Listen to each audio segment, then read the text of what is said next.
Hi, I'm Debby Montgomery Johnson, your host of Stand Up and Speak Up, a show that is about each and every one of us. Many of us have something we're hiding, something we're ashamed of, something that through no fault of our own or through our own making we keep hidden, and that in turn keeps us hidden from each other and the world. Good people go through terrible situations. Wise people know when and how to let it go. Everything that happens to us helps us to grow. While it may be hard to see it right away, the most important thing to do is to change your perception about your circumstances. Stand Up and Speak Up features ordinary people just like you and me who've been through extraordinary times and then found the courage to step out from behind their smiles and speak up about their experiences and the lessons gleaned from them. We are dedicated to encouraging you to remove the mask of embarrassment, shame, and possibly guilt, and to being your very best self. And with that, we bring in a lot of really great speakers and people that I love and trust and want you to hear from. And today is one of those. Today, our special guest is Charles Theisen. Charles is a friend of mine from just, a couple of years. We met through Women's Prosperity Network, and if you've listened to the show a lot, you'll know a lot of my friends and my business associates are from Women's Prosperity Network, and I thank the sisters for that. So, Charles, I want to welcome you. Hello, you on? Hey, Debbie, good morning. Yes, I'm on, and I'm grateful to be here to do anything that I can to encourage and empower your audience. Well, you're sweet. We are going to have a great conversation today, and I put some bullets on there, and I think people are going to want to know, how can we keep more of our hard-earned money, especially in today's world where we've all lost a bunch of it. Then let me tell everybody who you are first. Charles is a sought-after speaker, futurist, we'll talk about that, wealth strategist, and a business maverick. Originally from St. Louis, Missouri, Charles has been a South Florida resident since 1970. His business philosophy empowers his clients to, quote-unquote, keep more of what they earn now and in retirement. And to follow that quote from John D. Rockefeller, the path to success is to own nothing and control everything. And Charles has some great strategies for that. He's been a caregiver many times in his life, and he founded a nonprofit organization for cancer patients and for caregivers because of his passion for making a difference. And we're going to talk about that at first, Charles, because I think the first time you and I met, it was in probably, I don't know if it was through WPN, but it was, I think Lauren Cohen might have introduced us. Lauren's my attorney. That's right. And you came to my home. And it's funny because we're going to be talking today about working with people that you know, love, and trust. And sometimes you just have to trust the people that are introducing you to somebody else. But then you have to find out for yourself in person who that person is that they've introduced you to. So you arrived. Can you tell the story about how you arrived at my home and kind of knocked on the door with Hubert and what we did? Sure. Yes, Lauren I met at a media event, and very enthusiastic lady, and she just recommended that I reach out to you. And I was flattered, that you would spend time with yourself and Chris and invited me to your home. So that certainly told me that you had some degree of confidence. You just don't let anybody in your home. And you wanted to discuss some financial matters. I brought with you one of the men that is on my team that is 35 years in business and had done some pretty remarkable things, including for my brother. And that's what I do now, is I empower individuals to get the information that they need in a safe zone, and certainly your home is a safe zone. So Hubert and I came over and had quite a nice discussion at the round table there in your dining room. It's really interesting because, I've been in banking and I've done a lot of financial planning and stuff, but I've also lost a lot of money, and that came with the scam that I was involved in a few years ago. But my husband, he's very careful and very cautious and very traditional in the things he's done in the past and the way that he invests and the way he thinks. So it was interesting getting ready for you guys to come in because I knew you had some newer ideas. I had to get Chris ready to understand what you're going to talk about, and that meant having all of my documents and all of my investment papers and all that ready. Because it's really important, and that's what we're going to talk about today is trusting the people that you're going to talk to about your finances, because many of us grew up, I know I did, where mom says, don't tell people about your money, or don't talk about it because you might come across as being braggers. So how do you – well, let's get into first off, we're going to talk about that, but I want to say that you are a husband, father, dad, I'm assuming. You were a caregiver for many years, and you that's where I want to start our program with is what have you done? How did you transition from being a very driven businessman to being a full-time caregiver and then the transition out of that? I want you to talk about that a little bit right now if you can. Sure. I am actually twice widowed, but when I was 21 years old, I married the candy girl. I worked at Publix, and she was 24, I was 21, and we were married, and life was bliss until 6 months later we found out that she had a terminal illness called Hodgkin's disease. Wow. And 7 years later she passed. I was 28, she was 31. And so that was the decade of my 20s as a caregiver. I married her nurse. We raised 3 children. I have 3 boys and 3 grandchildren currently. She did get breast cancer, but she beat that. So she was an 8-year breast cancer survivor when in 2005 she developed a throat cancer.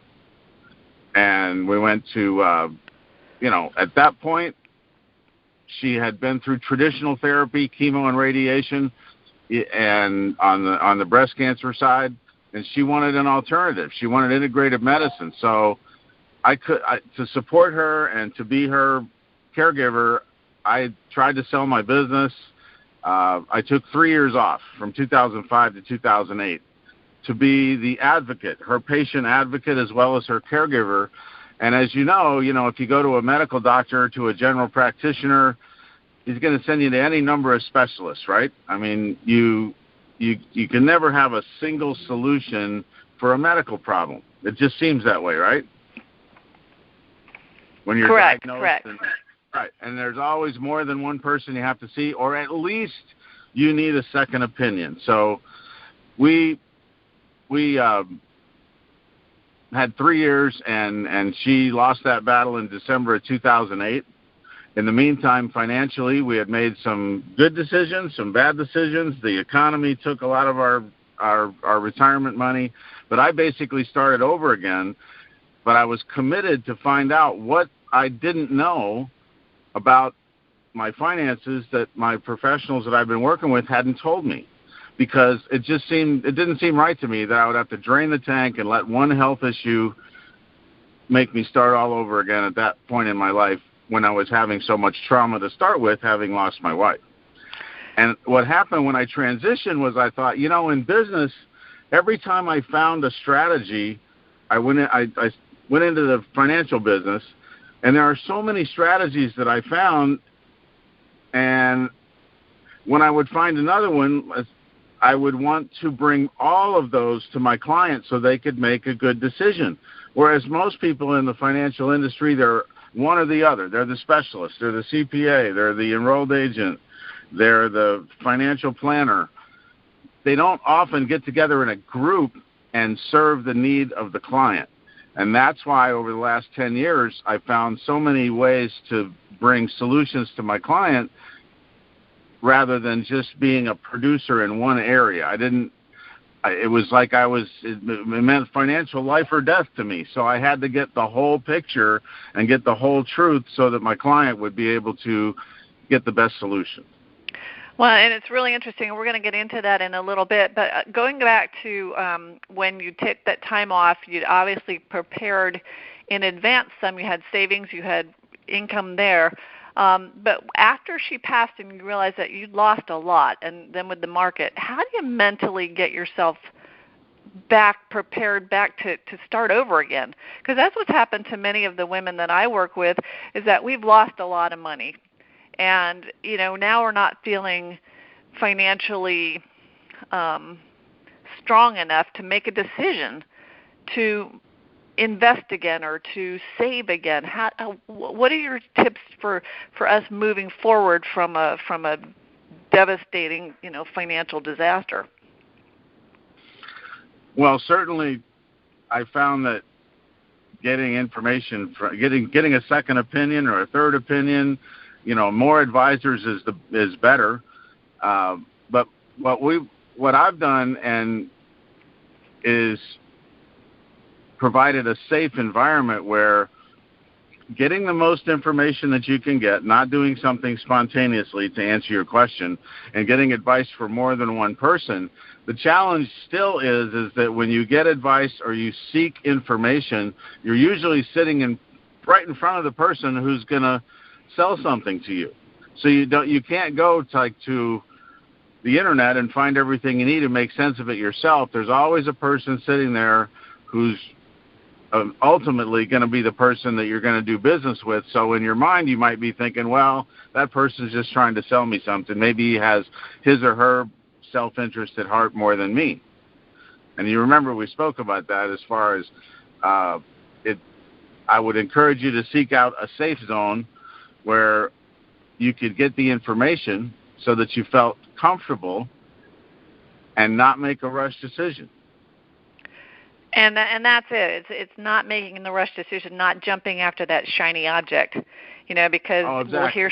we'll hear something like, oh, that sounds good, I'm going to invest in that. Oh, that sounds good.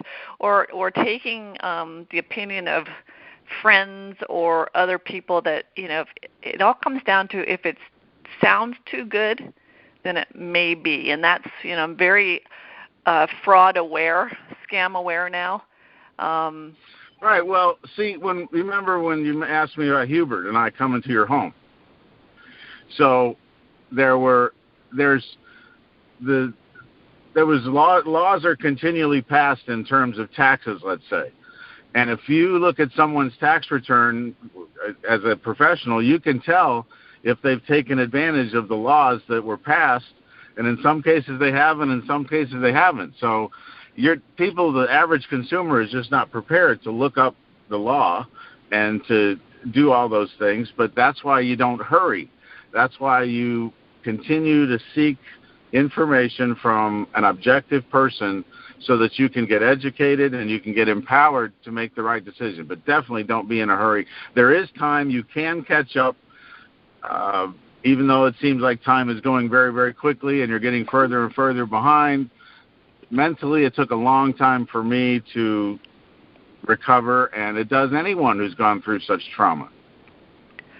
Well, I think you've got to sit down and say, what are your goals? Where do you want to be in a year? And you and I talked the other day about, you never say where you want to be in 5 years, because even though it's going to be here pretty quick, it's sometimes very daunting, and you just want to say, where do I want to be next week? And so how do you start people on just saving for the next month or the next, it's hurricane season now. We've got to prepare for at least 2 weeks. I'm surprised at there are so many people out there that don't even have 2 weeks worth of savings or things prepared. What's the first thing you tell them to start? How do we start? Well, I have 5 steps for that. The first thing is begin with the end in mind, like you said. The second one is to take an assessment of where you are. The third one, and this is new, I don't think many of your listeners have heard this before, but it's find out what's missing. Because we're conditioned to believe certain things, and here's the options that I have as far as saving money. Where do I put it? How does that work, right? That's your question. How do we get started? How do we start saving some money? Well, if you can find out what's missing, what other strategies there are that you haven't ever heard of before. Number 4, you use what you know plus the new stuff you learn. And number 5, when you do start saving, and this is the most important thing, anytime you have even the smallest victory, you should celebrate that on that day.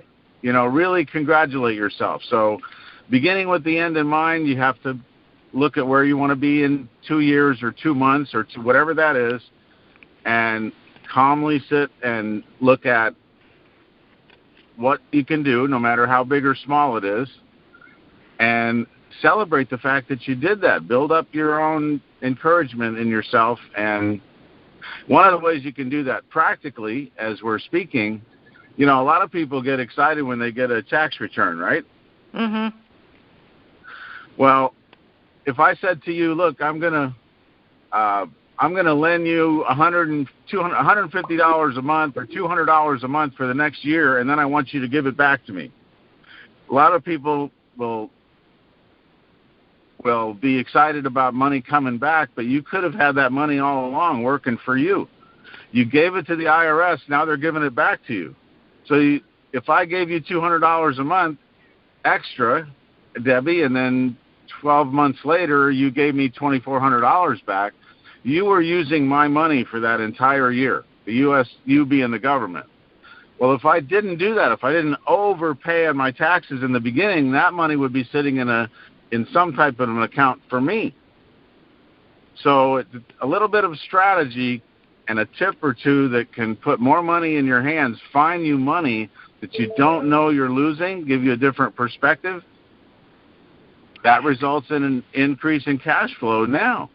Instead of overpaying, you get a little closer and you change your W-9 so that not as much money is taken out because they're just going to give it back to you anyway.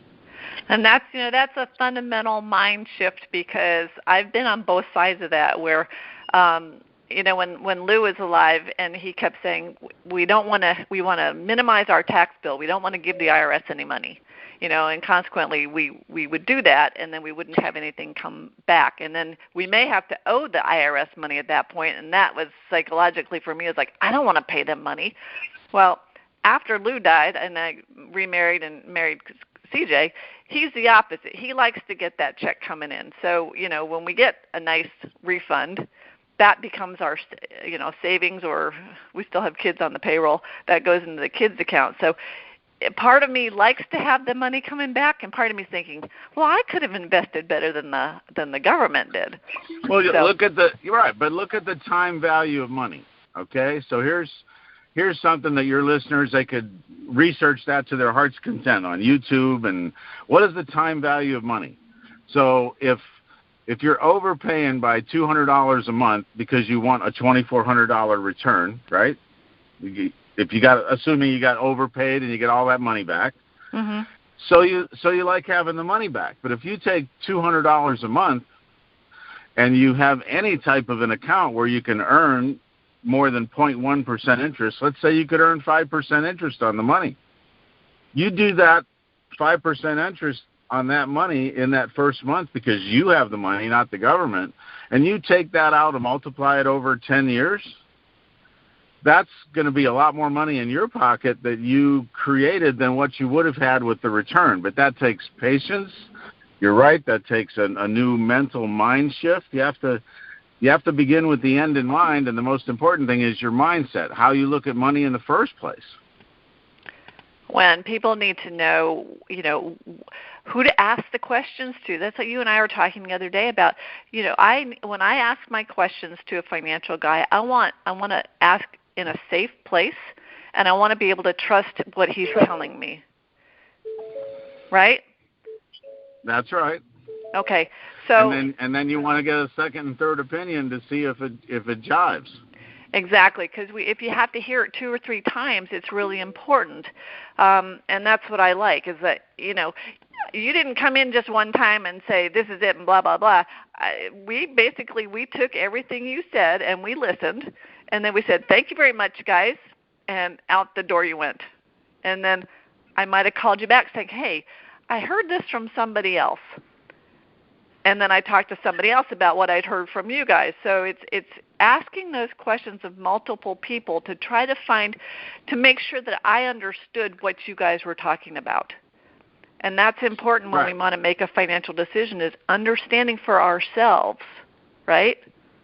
Well, there were plenty of times when I second-guessed myself, too, and thought I could have done things different, and sometimes they were beyond my control, sometimes they weren't, but we as human beings, we have a tendency to lock into those emotions, and we don't give ourselves permission to start asking, because you have to start.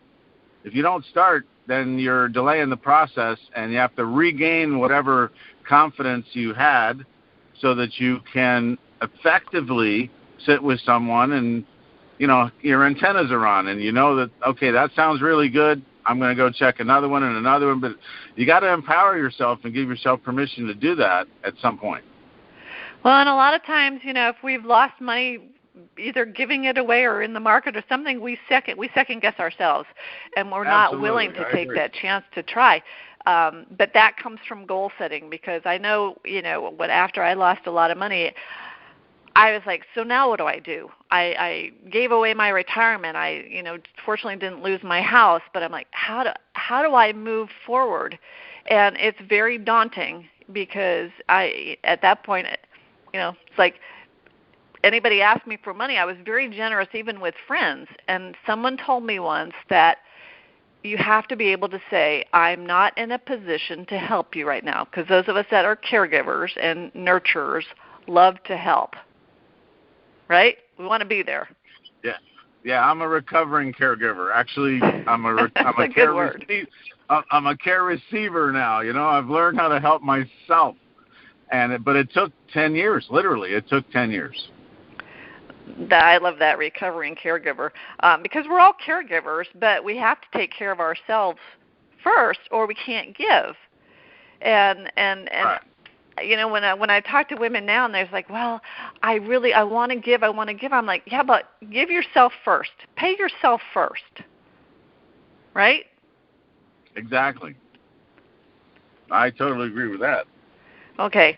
So you use the word empower a lot, and we just had a discussion about how that word is kind of being overused, but I loved your definition of empower and how you use it. Can you because you have a couple of steps here about how you will empower us with the whole truth about things, or you will empower us for access.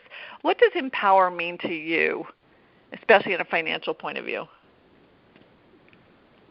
Well, thank you for that question, and it's important that, any word that's overused, the question of have you used it once for yourself? Do you feel empowered right this moment? And what is empowered? If you go to Webster, it's being authorized. Someone is authorizing you or giving you position, putting you in a position of authority and control, and certainly you want that for yourself. So if someone can do something to empower you, and what I do financially is I do that by telling you the whole truth.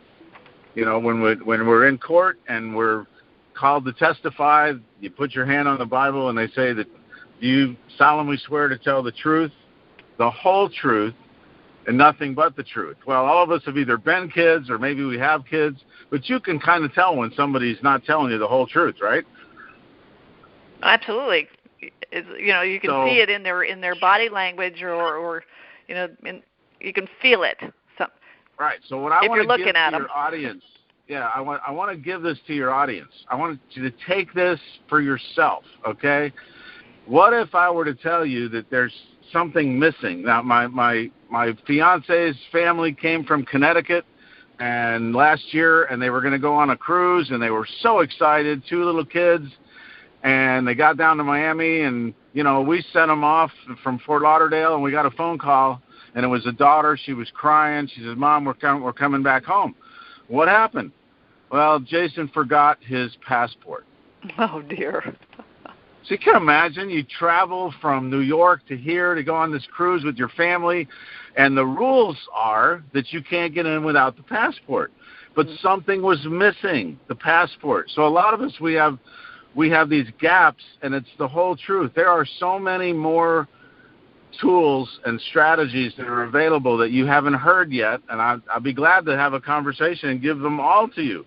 I don't need anything back for it. I want you to know what's missing so that you don't show up for your life and then there's, I forgot this, and the rules say I can't move forward in regards to paying less in taxes, in regards to litigation issues.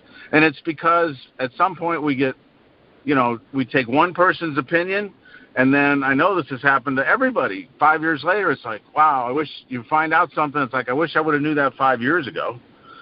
So this is what, to me, empowering someone is telling them or asking them, is it possible you could learn something new?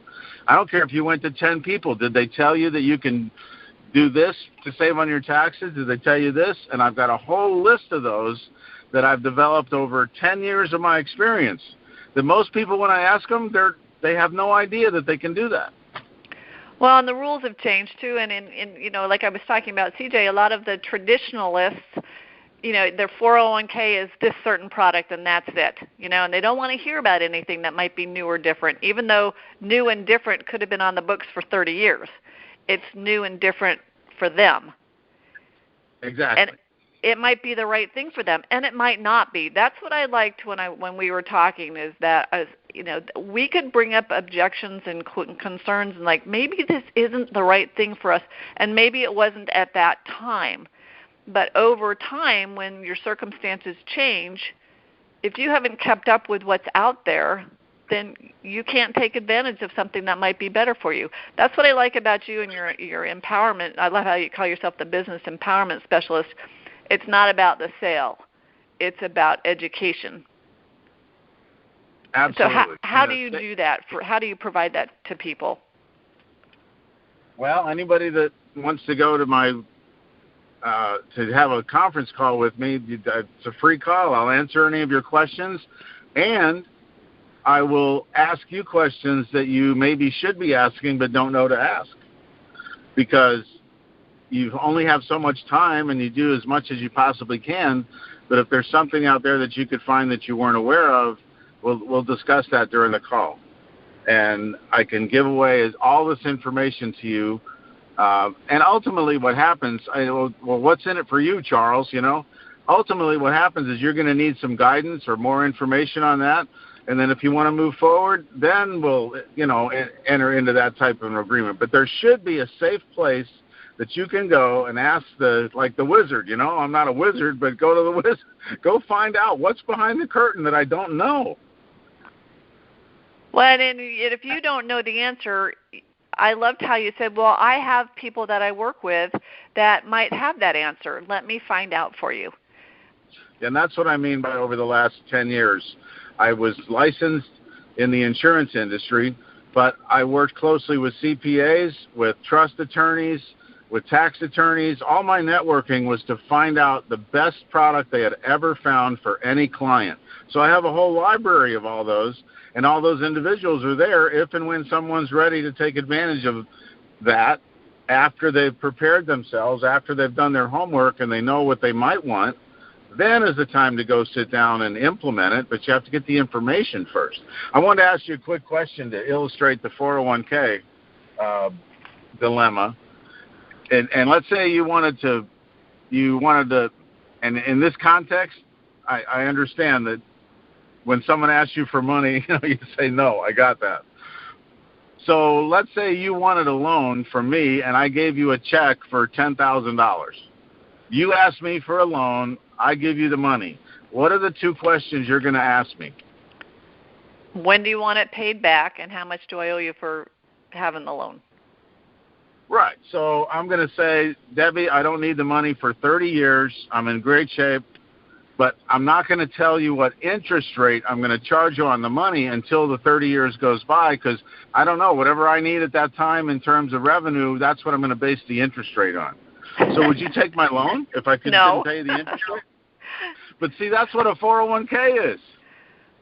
People will bring a statement and say, look, here's how much money I have in my 401k. But what's missing, what hasn't been discussed, is who sets the tax rate when it comes out? And are taxes going to go up, stay the same, or go down? What do you think? Well, they're certainly not going to. They're probably going to go up. They're not going to stay the same, and they rarely go down. So the biggest threat to you developing financial security in the long run is, and even in the short run, is taxes and litigation. And you don't even know how much money they're going to take out. The rate, the highest rate it ever was in our country was not what it is now. Right now, the highest rate is 40%, but it's been as high as 91%. And 77% when John F. Kennedy was president. So relatively recently. So I encourage people to find out where the leaks are, what's missing, where you can keep more of the money you make as a strategy, and that alone is going to give you more hope, because if you knew the rest of your life you weren't going to overpay on taxes, I think that might be encouraging, empowering. Wouldn't that be a good thing? Well, absolutely, and I think a lot of us too have just seen recently with the virus and everything happening and the downturn of the market. I mean, I know we were watching the 401k just plummet because it was in the market. I'm thinking, well, we had something else that was tied to the market, but it didn't go down. And I'm looking at that going, well, shoot, why didn't I have the rest of it over in something like that? But it was because we weren't quite sure. We hadn't seen it, We hadn't seen the validity of it. And that's the thing now I've seen the benefit of one versus the other. And sometimes you just have to have I guess, trust that what someone's telling you. Yeah, but trust and verify. It's funny you said that, because I know she's going to say that word.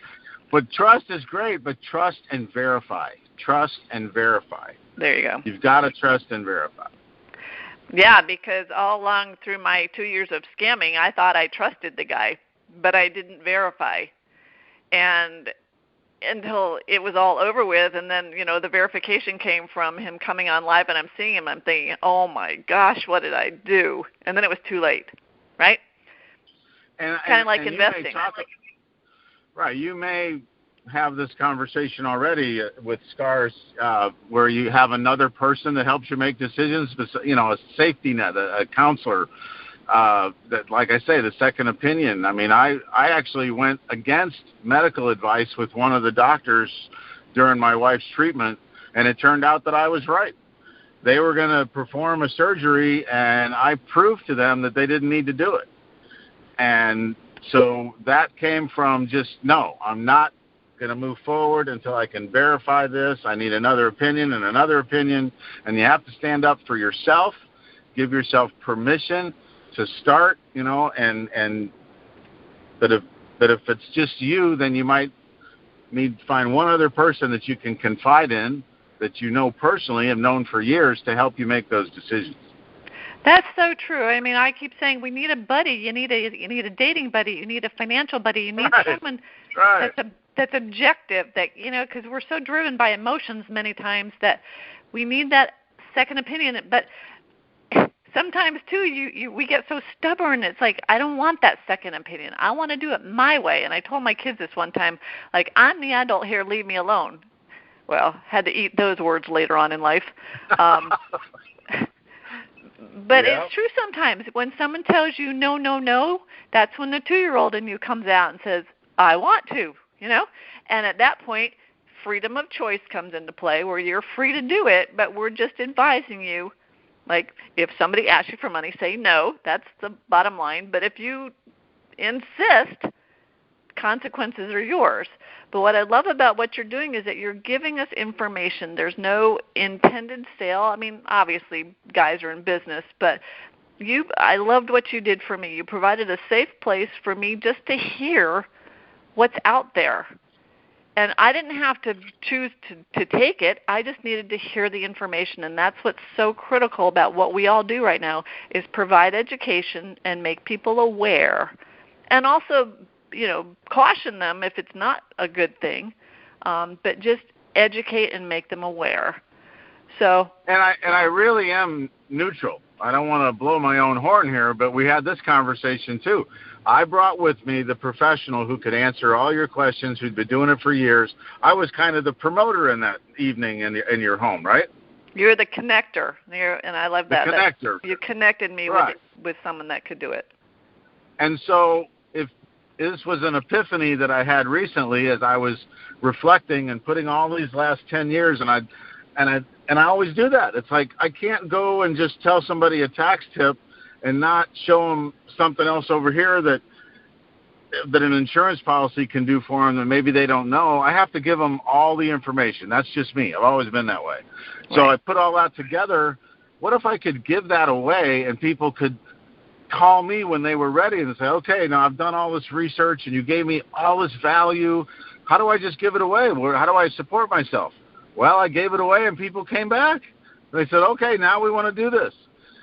But I reversed the way it was done because I don't have a role where I'm going to say, okay, so here's what I think you should do. I'm not advising you. I'm educating you and giving you power that you want to make your own decisions. And it's a safe zone. There's no sale taking place in that environment. And the more you give, the more you receive, right? It comes back to me. Right, and that's where, your title, the empowerment specialist, I like that because that's what you do. You're empowering us with information, education, and then allowing us to make our own choices. So I can't believe how quickly the time's going. I'm going to actually open up a Q&A session here, so I'm going to put it on Q&A. Hang on. And if anybody has a question for our guest, the business maverick, Charles Theisen, please go ahead and hit *6. And we'll bring you into the queue. Because you have such valuable information, Charles, and it comes down to, we do business with people that we know, and this is in person, know, love, and trust. And it's tough now in this situation where we've got the virus and people aren't meeting in person. How are you meeting with people so that they see you? Because that's part of it. We've got to see somebody. Or do you have a webinar, or do you have something that's available to folks? Yes. If you go to Charles, my first name, and then Wealth and Freedom Empowerment System is reduced to just 4 letters. It's WFES. So if you go to Charles, W like wealth, F like freedom, E is empower, and S is system. Charles, WFES.com. Please go there and allow me to spend an hour with you on a Zoom call or phone, whichever you prefer, and give you this information in a safe zone. It's Charles, WFES.com. And I'll be glad to answer any questions you have and ask you some questions that you may never have heard before and give you some power and authority in your financial life that you didn't know you had available to you. And again, it's just a conversation. It's a safe conversation. Right. And I've had that, and that's really important because I think a lot of us grow up too, especially with our parents, and we're in that middle zone now where we're dealing with parents, we're also dealing with children on the other side, that they're going to come to us for answers, but they may not want to ask the questions. I found a lot, my parents are 85 and 90, and sometimes they don't want to address what's going on. After last week's phone call with Linda Fostek and the crisis planner, where my mom heard all this really good information about have your documents in order and have all this stuff in order, that opened up a discussion between me and them again. Because a lot of times people, they don't want to talk about their will. They don't want to talk about their insurance because it means I'm going to die. Well, guess what, everybody? We are going to die. It's just a matter of when. We need to plan for our future financials. We're not going to do it if we don't talk about it, if we don't set up that plan, if we don't have the information. And that's what I love about what you do, because you give us an opportunity to talk. If you're like me, maybe your parents work for the federal government. So my dad was a federal government employee. He never had to think about his own retirement. My mom, he passed 27 years ago, and my mom is still getting 80% of his income, and she's 93. So they were not in a position to teach us kids about, financial planning because they didn't have to do it for themselves. So it never occurred to them that we weren't in that situation. Right, and people think now that Social Security is going to help them out. Well, I see my parents' Social Security check, and that's not covering the rent. Well, let me throw this one in there. It's called IRMA. It's the Income Reduction Monthly Account. The government actually has it set up where if you make too much money, they're going to tax your Social Security again. Happens to my father. How do you charge a 90-year-old income tax? Yeah, so the more knowledge you have, the better, right? in a safe environment. That's what we want to do. Absolutely. Because then otherwise you're making, you're trying to figure out ways to reduce the income. The same with folks with disability, and here's the biggie that just came up recently. A friend of mine is a tax attorney in Washington, and people that are getting unemployment right now, make sure that, I know they are taking out taxes, but my stepson were like, make sure you put money away, because all that great money you're getting from unemployment, you have to pay tax on that. Hopefully they know that. And I saw something yesterday where you've got to watch your tax bracket, because maybe they're not taking enough tax out, and you're still going to get whacked at the end. So, well, it's not how much you make; it's how much you keep, right? There you go. How much we keep. So, those are the two biggest threats. IRMA is IRMAA. If anybody wants to do any research on that.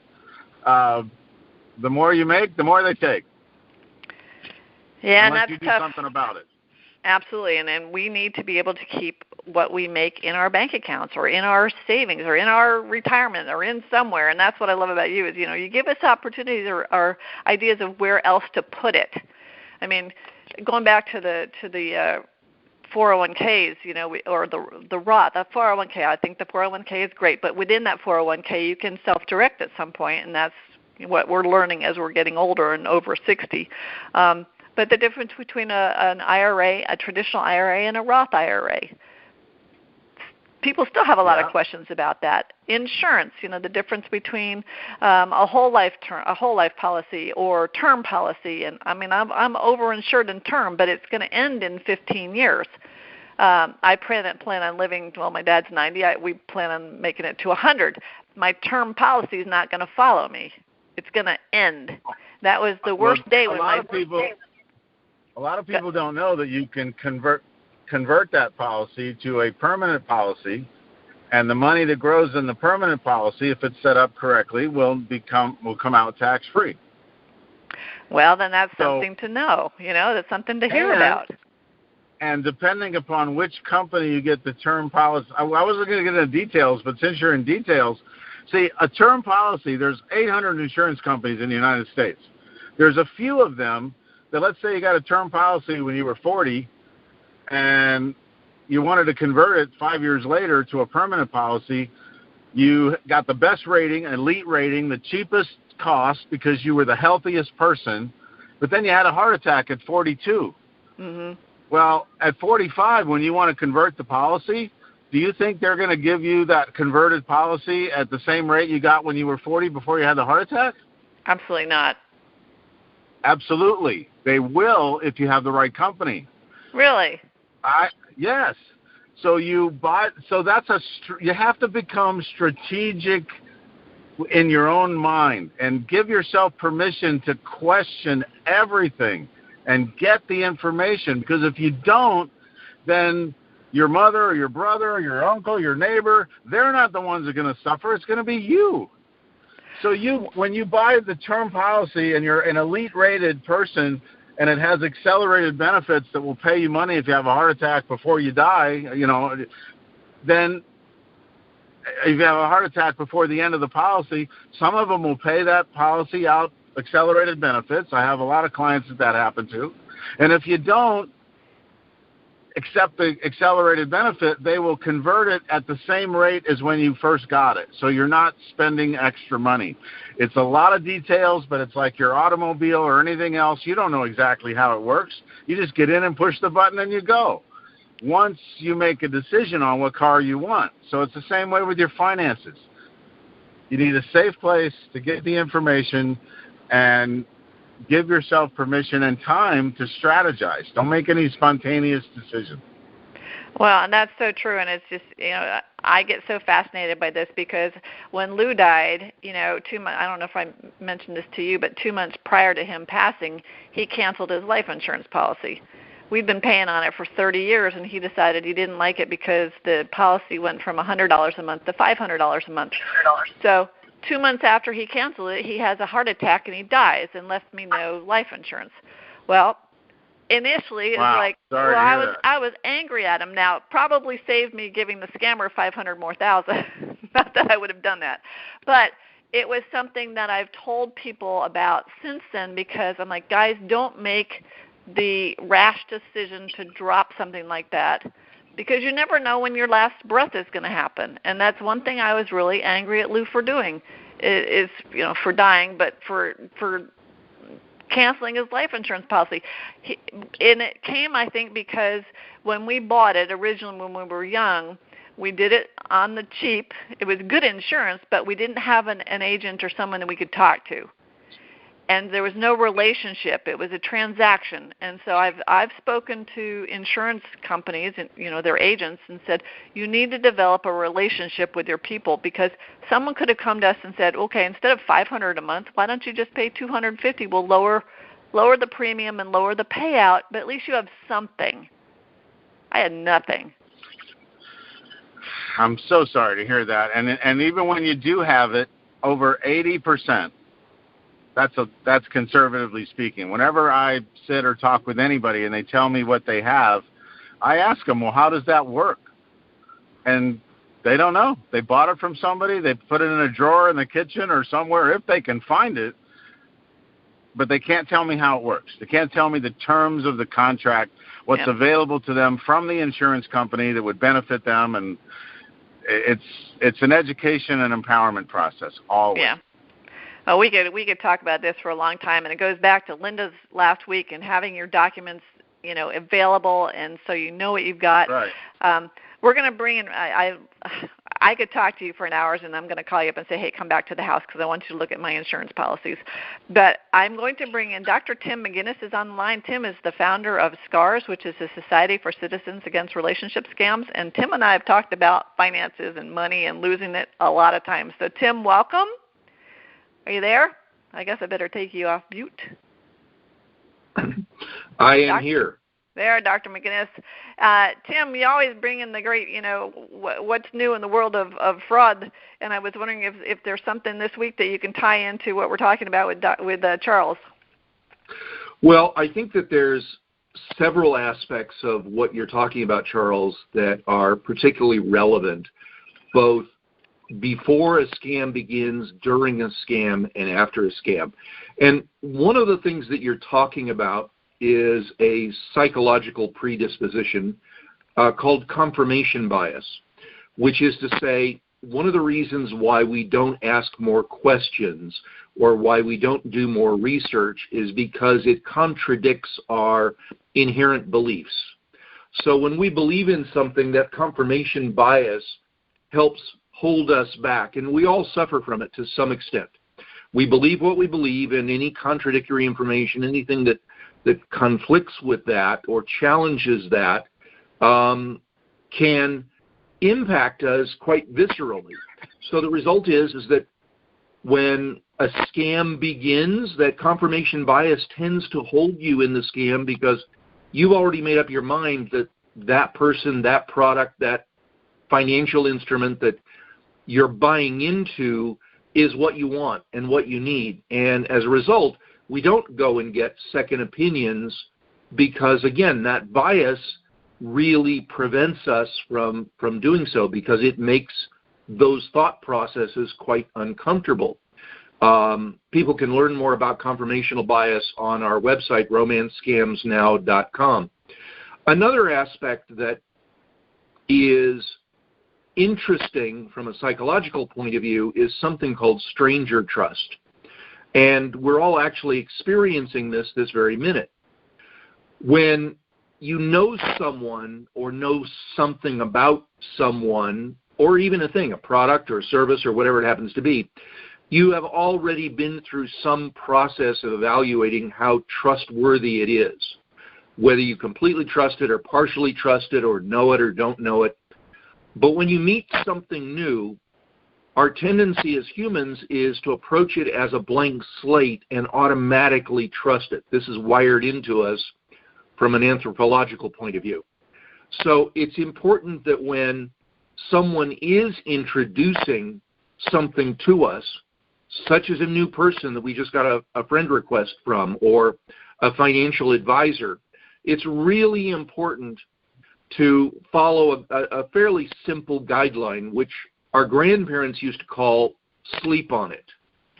which is to say, stop, don't go forward, think about it, and then come back to it. So never say yes on the first pitch is what I'm saying.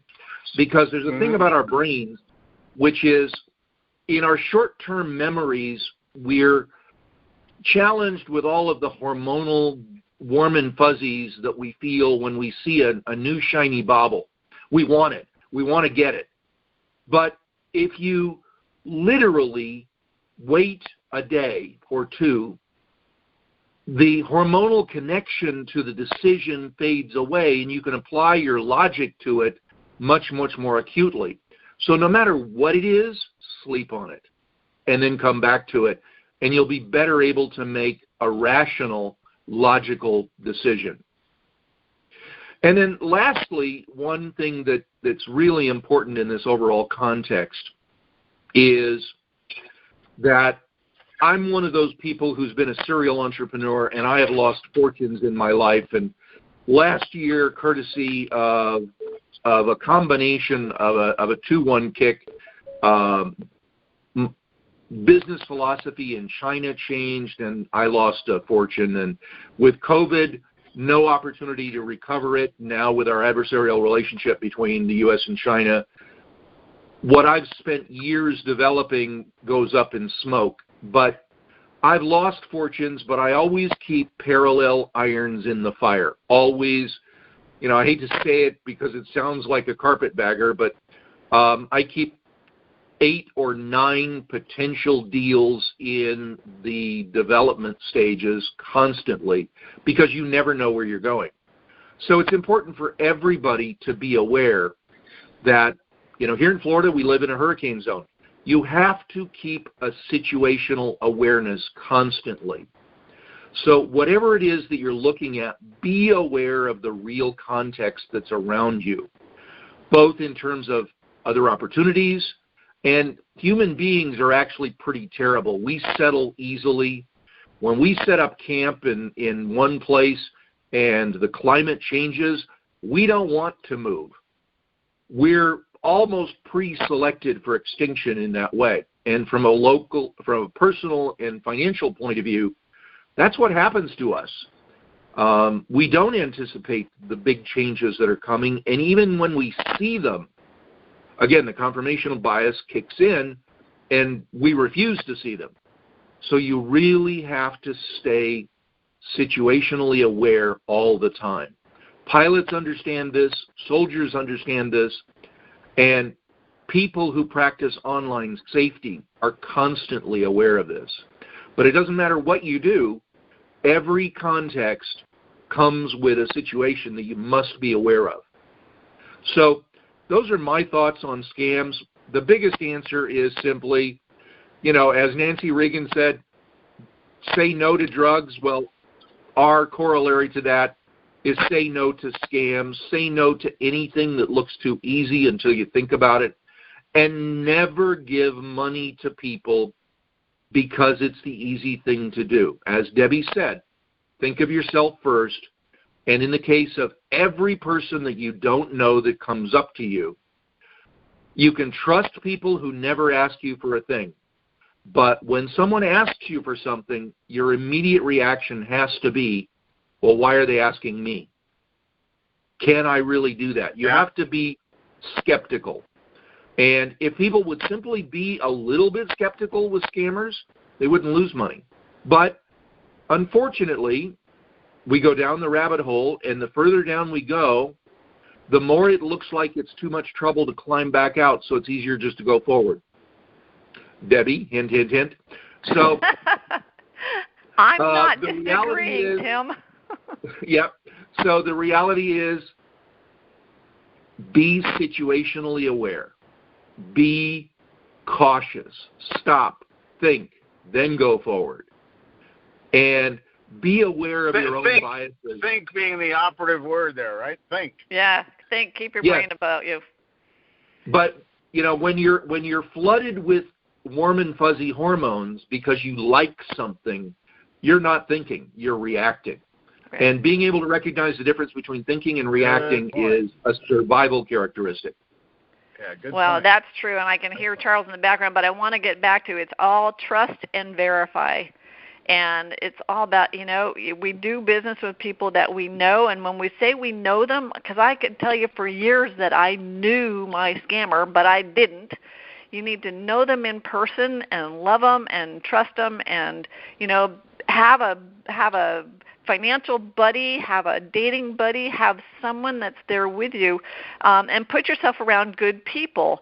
And so that's what I've been doing over the last few years. I mean, I've always had good people, but I'm searching for people that can give me good quality education and information, and then I'm making my choices based on that. So, Charles, I'm going to give you the last word. I want people to be able to talk with you. If they want, they can go to the www.charleswfes. That's W as in world, in wealth, F as in financial, E as in empowerment, S as in specialist.com to get a free empowerment call.